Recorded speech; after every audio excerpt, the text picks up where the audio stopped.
we have another young Indian with us, a friendly, smiling face once again, part of the Voice of the Young series. Hello, everyone. Good to be back. Right now, we have with us Yuganksha Bhasin. Let's listen to her. Over to you, Yuganksha. Thank you so much, sir. Thank you for calling, first of all.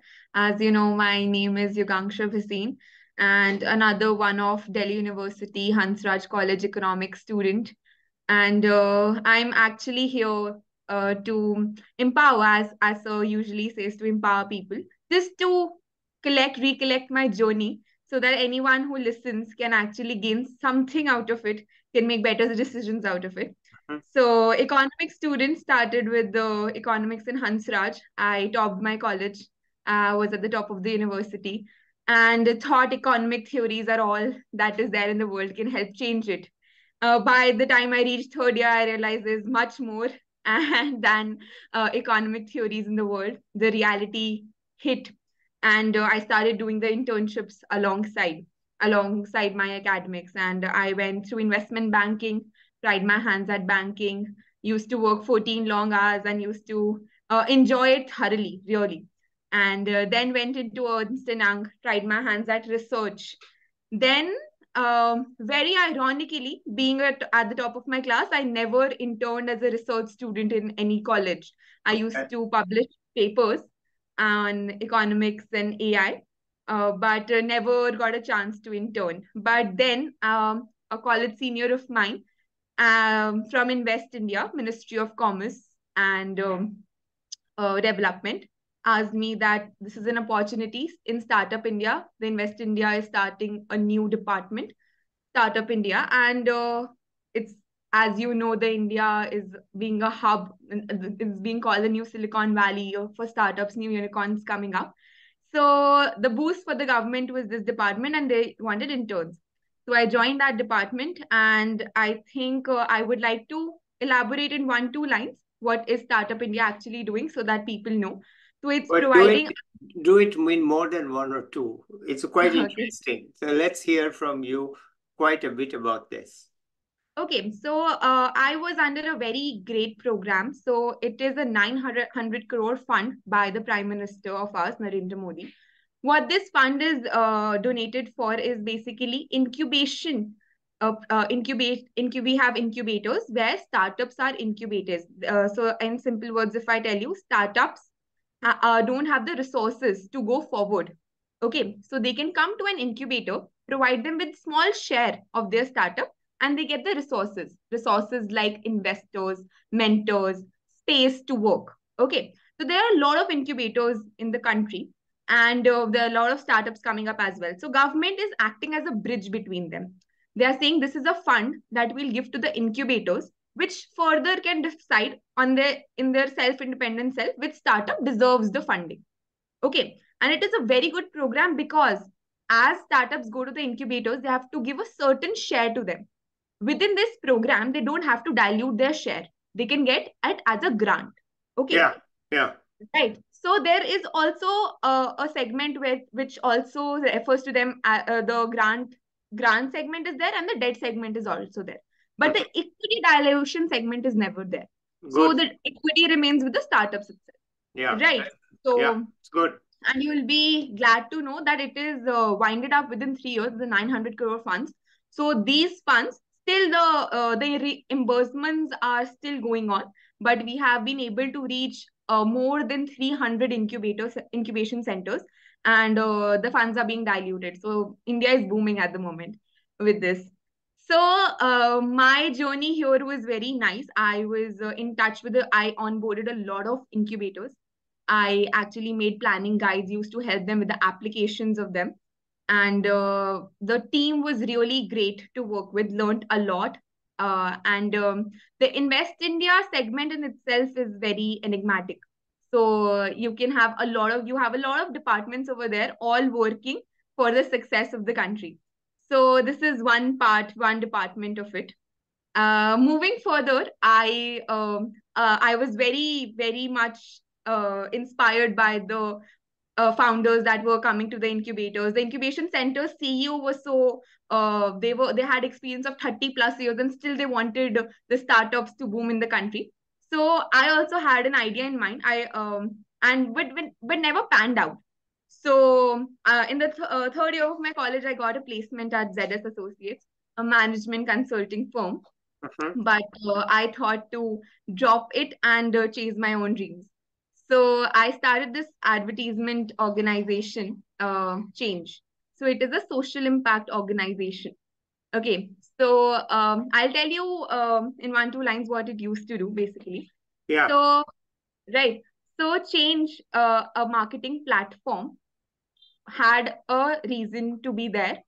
And that reason was that there were no free pads in the country. Women still have to pay pink tax. Okay, so I thought why this is there, and in abroad you get free pads, free hygiene products, menstrual hygiene products, very cheaply and available. Mhm. So I thought that this is something we should take up.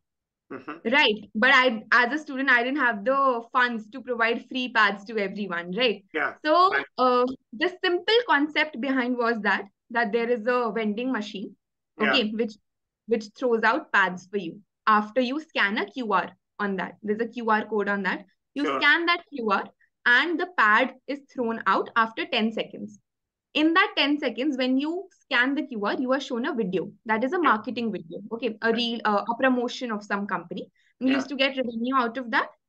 And the social impact factor in this was that once the pad is thrown out, okay, one free pad used to go to the areas where the availability of these vending machines is not there. Right. Okay, Right. so we collaborated with Rotrax, we collaborated with Arogya Foundation, we collaborated with a lot of companies that cater to the females so Yeah. that the business is going.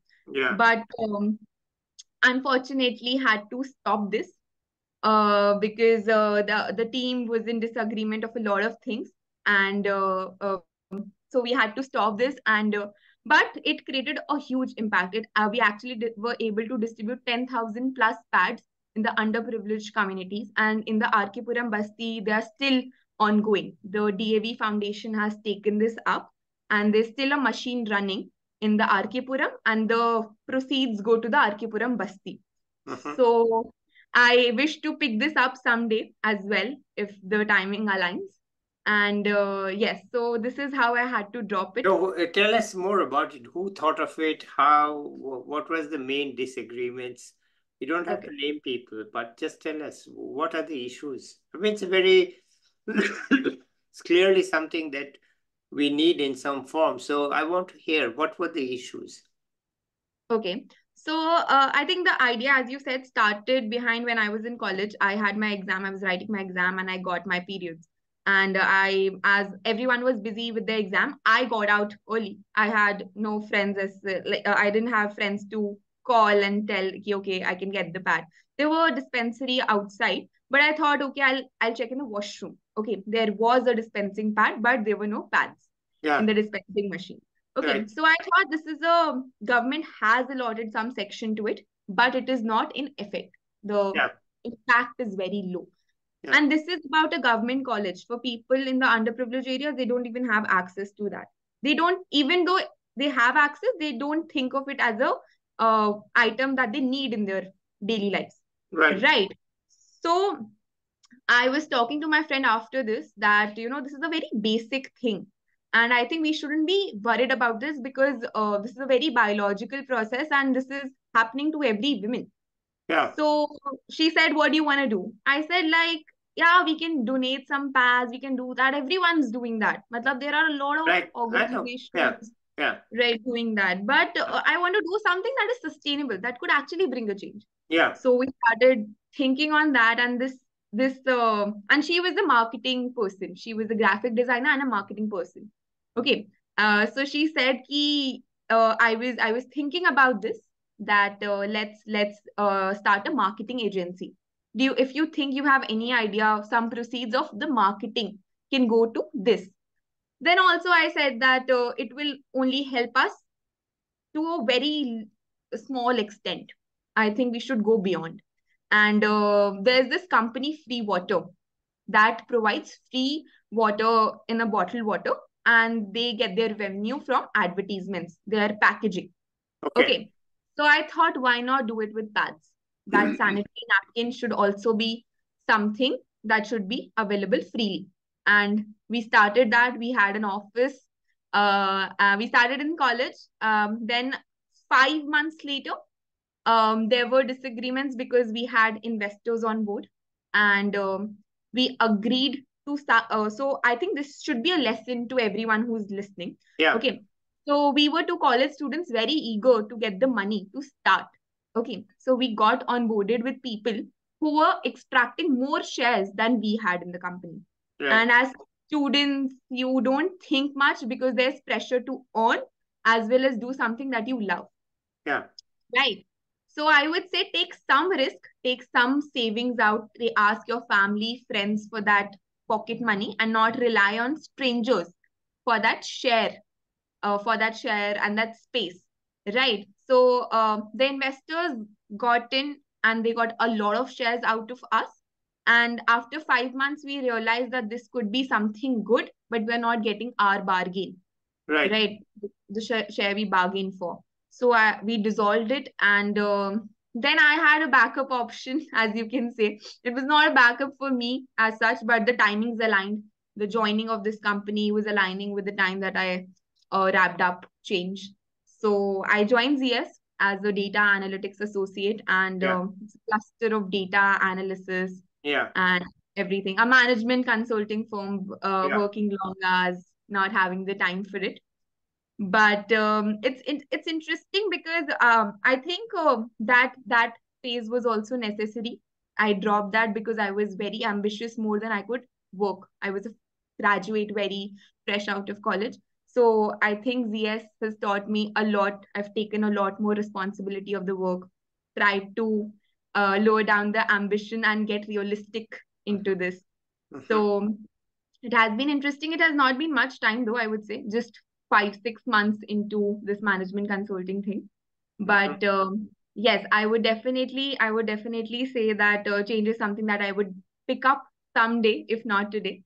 And GS is something that I'm enjoying at the moment. A consultant life is something that I'm enjoying. Okay. So you Yeah, never went for a master's degree, right? no, No, not as because of you had now. enough work experience already as an undergraduate and it was enough for you. But just address that because I think many people address that issue. Should I do a master's or not? So what were your thoughts? Okay, so it was never out of the question. I always wanted to do a master's in economics and finance. I am also a finance student. I am pursuing a chartered financial analyst course, and I have already done financial risk management. So I always wanted to do masters in economics and finance, but I always think before doing a master's, you can directly go for masters. There's no harm in that. But that experience before the masters teaches you how well you can implement the master degree, right? Yeah. The course, Okay. the syllabus that is provided to you. You can actually study and see the practical impacts of it. Okay. People who go directly for the masters, they see, okay, this is theory that we have learned, which you do in your graduate degree, Yeah. right? Never implemented. So masters is something I think should be done when you know the practical aspects of it. Okay. All One right. more thing I would like to say Yeah, that please. once you're in your college, you think that you want to do masters in this, you want to pursue this, you want to pursue that one. But once you start earning, once you start get into a job, you realize that this is how it works, and you realize that this is something that won't work for me.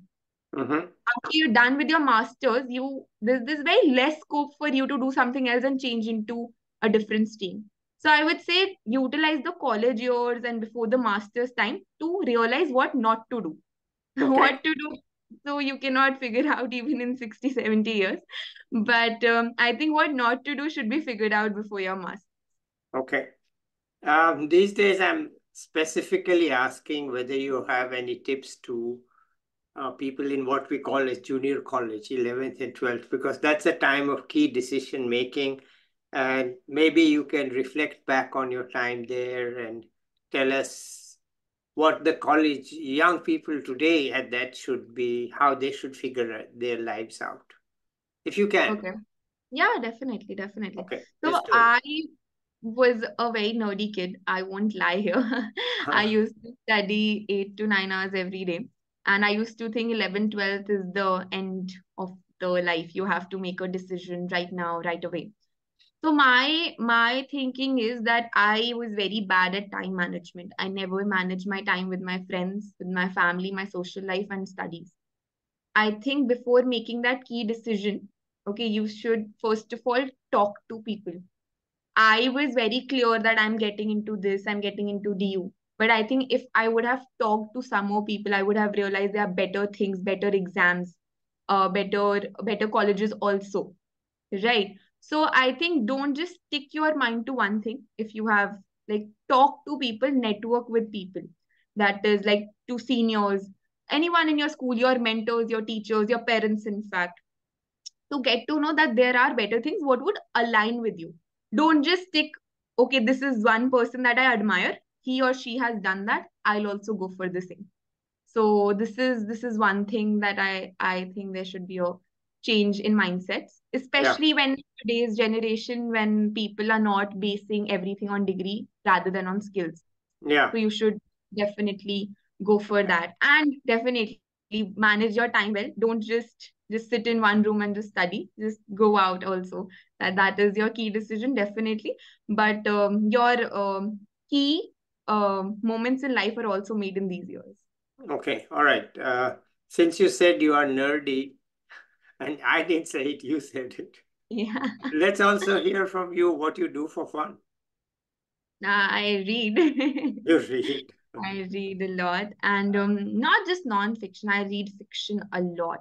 Yeah, And a recent read is Angels and Demons by Dan Brown. It's a mystery thriller fiction, and I love to do that. I love it. And what else I've started doing is I've started to journalize. I've started to write my mistakes and appreciations in a day. So when I got into a job, I was making a lot of mistakes. There was a learning curve.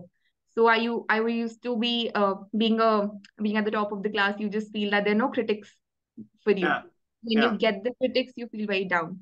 So I yeah, started doing this at the end of the day, yeah, or even in between, whenever I get some free time. I write two good things and two bad things that I have to improve when I did today. So that yeah. just uplifts me for the next day. All right, wonderful. Anything else? I You want? think I would like to definitely say that you're doing a wonderful job, so and You said you had some. You might have some questions for me. Shoot, yes, I did. So shoot.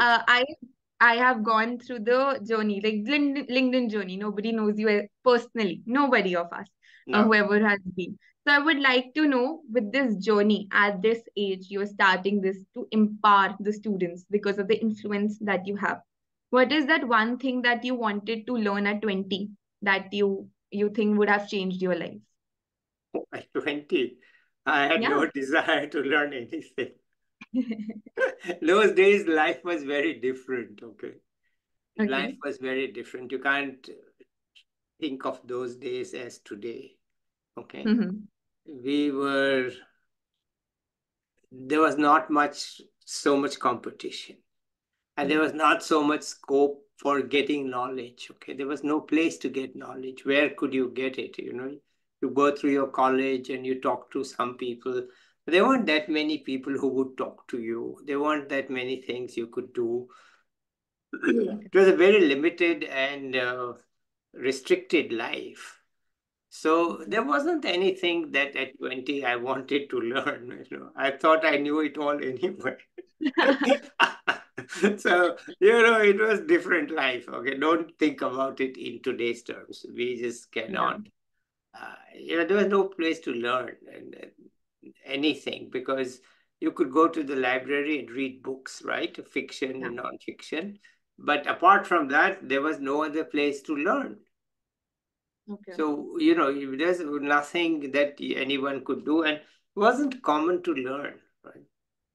Okay. It So, was, so you think I, that worked out good for you? If you would have learned, would it be any different? You know, the talking very personally now. Mm-hmm. People don't hire me for what I know. Okay. Okay. Okay. I know nothing.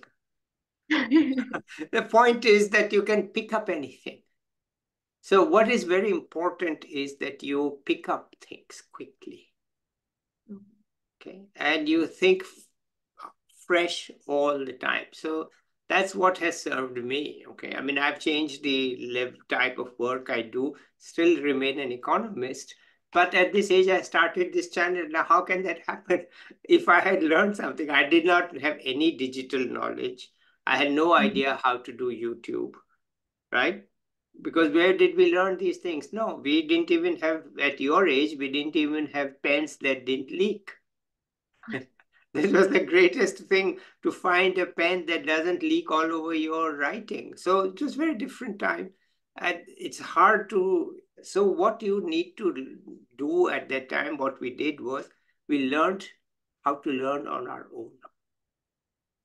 Then I think that's why You see, the I'll generation. give you not my example, but my father-in-law, he's 97. Okay. He lives in Washington, D.C., not with us independently. He Okay. can post a video onto YouTube of his great granddaughter. And for the first 20 years of his life, he was without electricity. So, Yeah. how did he become like? Because he learned to learn on his own. So, what in our time, what was important was you learn to learn on your own. Okay. Yeah. And you can do things on your own. Like I had a little tiff with my statistics teacher in college, and essentially we agreed that I won't attend his class. Okay, this is BA. Okay. It's fine. All right, no problem. You know, you have to have attendance. He says, I'll give you attendance. Anyway, I studied in the library on my own, and I actually topped the class and the university in statistics. So you learn to learn on your own. That was the key thing. And even today, I think it's a very important lesson that you learn to learn on your own.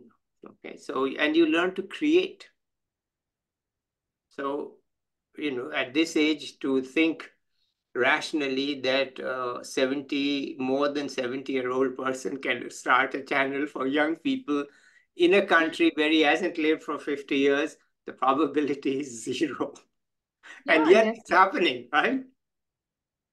Definitely. It's And happening.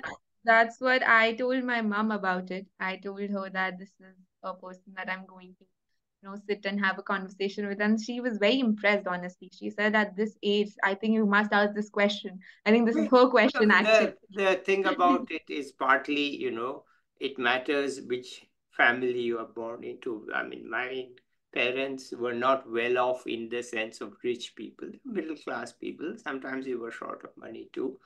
But learning was in the air. Nobody taught you anything. You just, the whole Pick up. thing was learn on your own. And if you don't get good marks, that's also okay. But you need to learn. That's it. There was nothing more. Nobody would tell you that, look, have you done your homework or not done your homework? This was not the point. The point was just learn.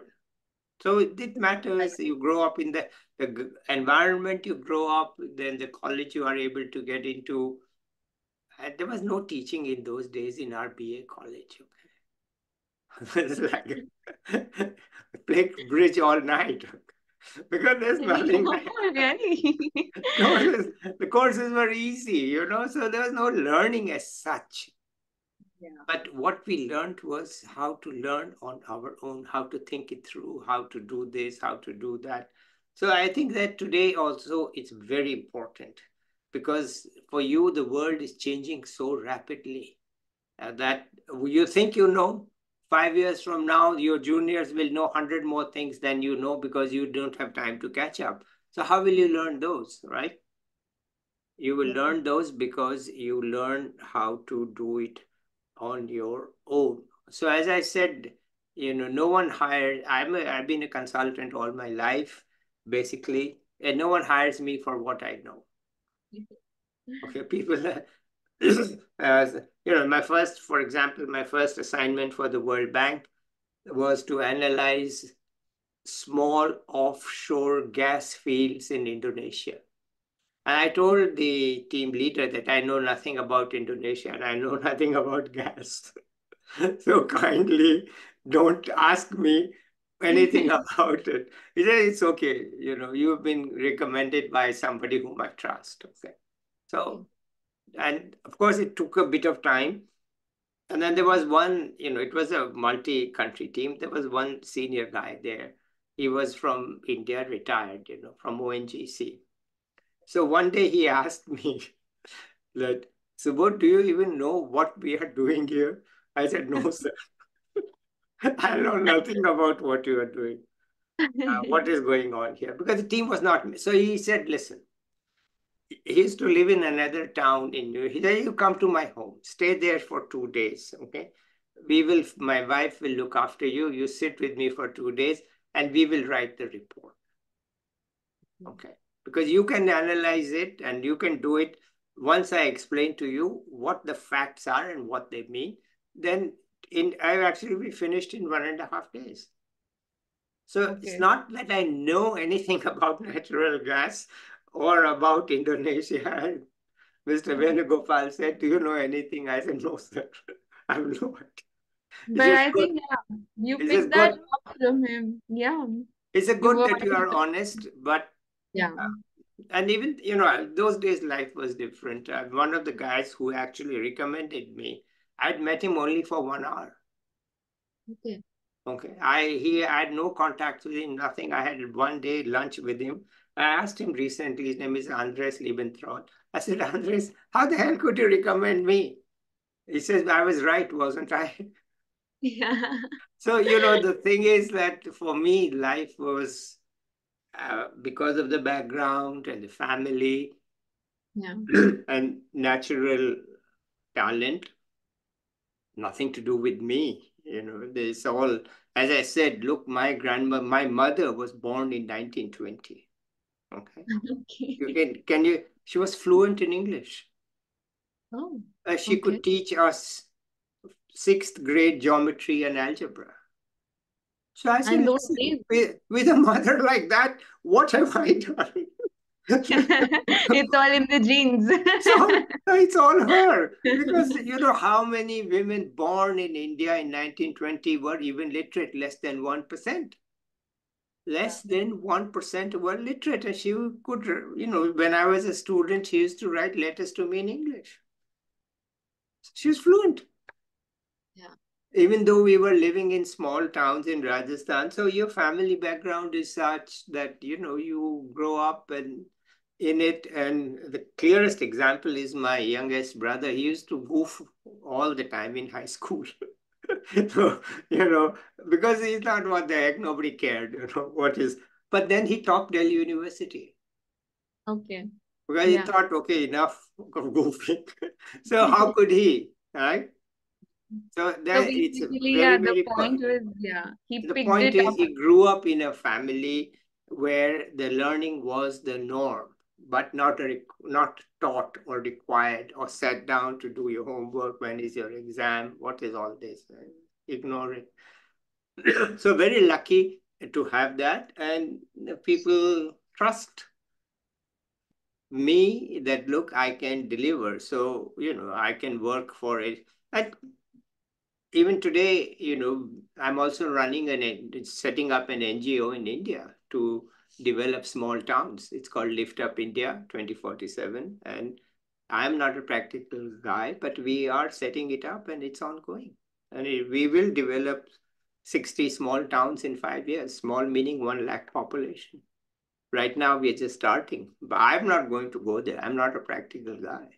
But the whole approach I thought of, wrote it up, found the practical people, and they are going to do it.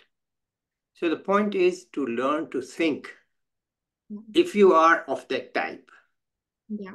right, to think, what is it that is missing today? What is Yeah. it that is needed and there's a demand for it and others have not thought of it? And then there are enough, today's world, there are enough people with the knowledge that, like, a very trivial example. One woman who knows that city told me that, there's one young woman there, she's trying to make nail polish to sell in the local area, but her formula is not working. Can you help? I said, yeah, I'll find somebody who knows that formula, and we will put her in contact with this person and she can do it. So this is so okay. Anyway, let me not talk more. Let's see if you have next question. Yeah, yeah. I think the economic student in me would love to know what made you choose that subject, what made you work in that Okay. field. Well, as of India today, if you were a so-called good student, there was enormous pressure to do physics, chemistry, and mathematics, and then go into engineering. There was enormous pressure. So of course, I did do physics, chemistry, and mathematics because that was impossible to To fight dodge. against. That Yeah. that can't be helped. Okay, so you are stuck with the good student label. But then I knew. I mean, partly, of course, there was an issue that I'm colorblind. Okay? Okay. Quite a bit. So I couldn't function in a lab. Chemistry lab was a disaster because you have to identify what color it is. And I said, what is this? Is a bloody joke or what? So you have to. So I could not do chemistry labs. I had bad marks in chemistry. Chemistry lab was a problem. And plus, so it was soured on my mind that why the hell, and I can't go to this engineering science places because you somehow or the other this notion that my color blindness will be a problem. Okay. So I had to stick, and economics was known in my family, the arts and all were known. So do economics. It was a hot subject even back in the late 60s. And it was a known subject. So it was really not a big deal to take it. Got it. Not a big deal.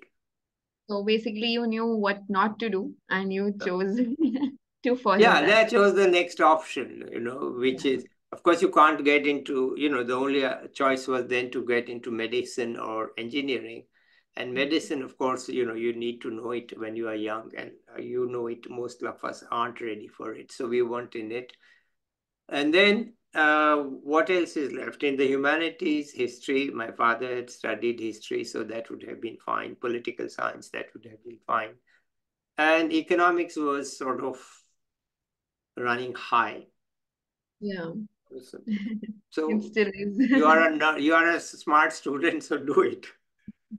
As to what it is, nobody knew anything. Those days, knowledge was scarce. You didn't know anything, okay, about Hmm. what the courses were, what was taught, what was not taught. There was no knowledge. I mean, like even to apply for a PhD in the US, you have to take the GRE. Yeah. It's a test, right? Hmm. Yeah. Now, we never had multiple choice tests in India at that time. And there was no book or anything available with a sample GRE test. In Delhi, there was, but I had already gone back to Jaipur. And there was no book available. Nobody had taken GRE. Nobody knew anything. So I took my GRE without having seen a GRE test. So life is Okay. very different. You just say, what the heck, we don't know what it is. We just go to Just Delhi wing and it. you show up and you don't know what they're going to ask. So can't imagine it today. It is very different world. So it was all based on ignorance. Everything was unknown and nothing was known. What you are going to learn in any field, what are your options, nothing. It was all stumbling along. Uh, but of course, the competition was less, Yeah. right? So, So you could manage it because of but having grown in a world where there was so less knowledge, and now in a world where Chat GPT exists, where the knowledge is at your fingertips, I think a man like you would have learned a lot more in this world. actually, Chat GPT now makes it even less important to know, Yes, okay? Because you can just ask, you can just right? ask. Yeah. Right. So actually, I had a talk with the dean of a law college, and he says that how will we deal with it? Yeah. in the class, because we can't ask people to write a report because ChatGPT will write it in 1 minute. So what do we do? So I had a discussion with him that how, I used to teach in pre-internet days, then I taught in post-internet days, and how the teaching changed. Okay. Because in the pre-internet days, you were the only person who knew something. In the Yeah. post-internet days, when you went to a college class, you didn't need to remember. You could say, hey, can you look it up? And Yeah. people have the phones or the laptops with them, and they could look it up and they could tell you. So the knowledge as such became less important. Yeah. Okay. Do And you think it's a today, good change knowledge now? as such has become even less important.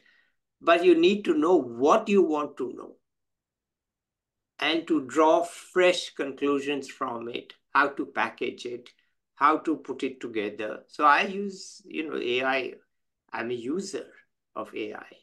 mean, Yeah. so we use it. So I think about this particular issue and I don't remember all the facts. So I just asked ChatGPT. Yeah. And recently, for example, I still have some paid professional work in a field which no one understands or knows. It's different. I did create a new ratio or a concept to mean something. And then my colleague said, listen, I'll put it in Chat GPT and see what it says about it. So it says, bless you, you are right. So, we use it to validate our own thinking, our own analysis. Well, I got That my is something new. I Very got new. I got my blessings from Guruji, which is okay, you are right. This makes we can link it to these following factors. So this is how young people should be these days, that they should think. It's very Yeah. important now that knowledge is not in website site. You don't need to look at 10 sites. You can get a short summary from AI. You can get a Yeah. summary from AI. Now, how to use that in practice, how to use it to explain to others, that's for people like you. Yeah. That's Right? another one that we have to learn now. Yeah, I have to that do. is, I think, and to be, you know, my senior person, Pakistani guy at the World Bank, he asked me, so what is midlife crisis? I said, sir, it wasn't an option in your time. You will never understand it. But today, the young people are faced with so many Mm. choices that Yeah. they keep thinking, did I do the right thing? Should Definitely. I change? Should I? But even if you don't have a midlife crisis, you have to keep changing. That's my message to young people, that you have to be ready to learn things on your own. And more importantly, with the knowledge coming straight from AI, how to think for yourself, how to create value in what you are doing.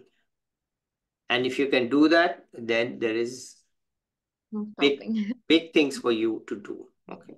All right. Any more questions? No, no, I think I'm done. All right. I'm also done. Thank you for asking questions. I usually try not to talk in these, but you're the first one I've talked so much because my aim is not to talk here. All right. So anyway, let's end this here today and we'll catch up with you at some point and see how you're doing. And let's say bye to the viewers. Okay. All right. Let's end it here.